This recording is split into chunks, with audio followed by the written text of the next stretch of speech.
Notre prochain poète, c'est M. Jean-Yves Métellus, d'origine haïtienne, traversait les mers pour se retrouver d'abord aux États-Unis, puis à Montréal, où il plante sa tente comme un vrai sédentaire. Toutefois, d'une île à l'autre, cet ancien professeur de littérature, artiste peintre, pigiste, animateur de radio et poète, mène inlassablement partout une même quête. Il ne rêve que de transcendance par le biais du langage, essentiellement littéraire et pictural. Pour lui, cela se présente comme une nécessité existentielle, c'est sa philosophie de vie, au désir de rompre avec les affres d'une réalité pas toujours enchanteresse, mais d'une île à l'autre, le désir de partir, le hante-t-il encore? Où s'enracine-t-il pour toujours dans ce lieu d'accueil?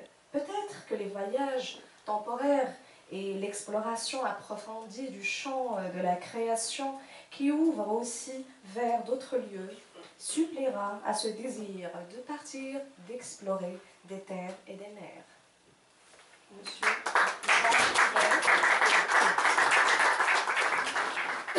Je pense que ce n'est pas nécessaire de parler parce qu'on a tout dit dans l'introduction. Alors, je tiens tout simplement à remercier Kamal pour l'invitation.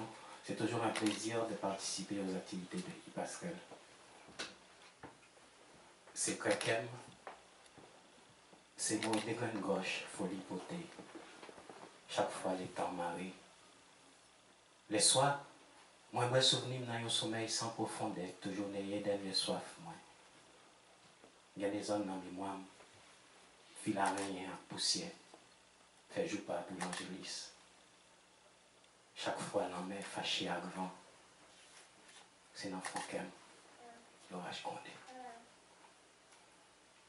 Vivre l'amour en abrégé, le flux des baisers éphémères, les chants horaires en permanence.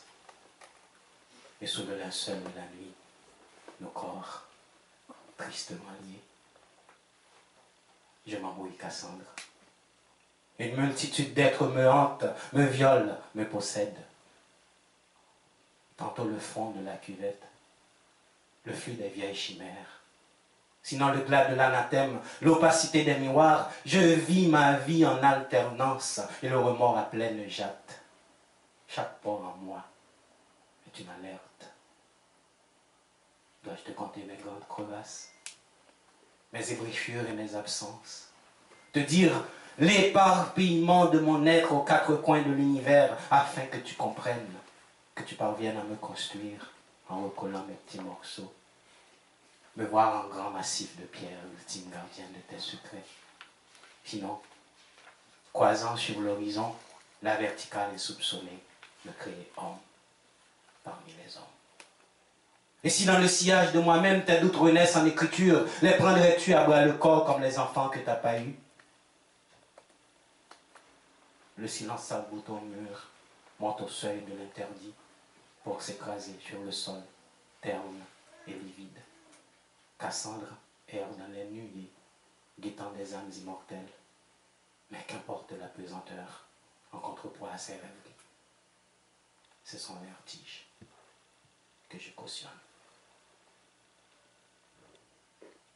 Qui mêlait moins avec vous, qui foutait moins avec vous, devant bien des hommes parler mal, ça me fait yo. Qui mêlait moins avec vous, qui foutait moins avec vous, devant bien des hommes parler mal, ça me fait yo.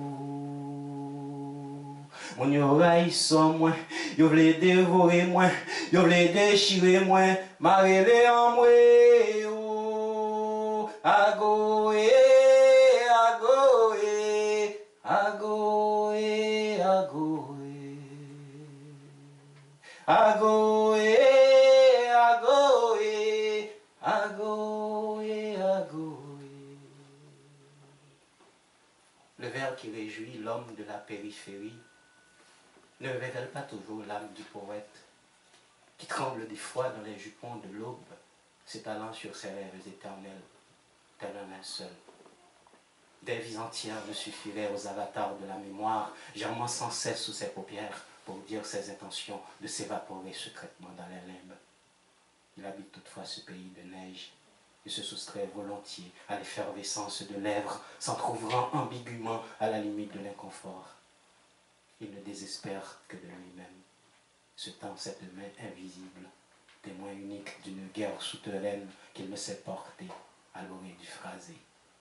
Et dans les grandes conjectures, quand les mots s'éparpillent, tels des confettis hors saison, il s'engouffre dans la désespérance hâtive et le désaveu d'une symbiose. Son langage devient encore et encore un long bégaiement. En lui s'éteint ce chant incantatoire et éphémère, le seul qui lui aimé fredonner, car pouvant sans heurts le ramener à la source du poème.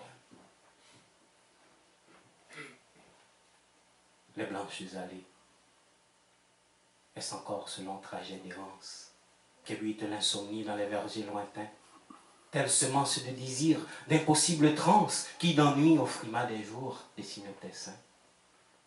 Trois filles à cœur de nymphe couvertes, auréolées, d'ondes pareilles au mirage des cieux, j'aime tes lunes noires, les mondes enchantés dans ce cru de tes lèvres qui évoquent les dieux.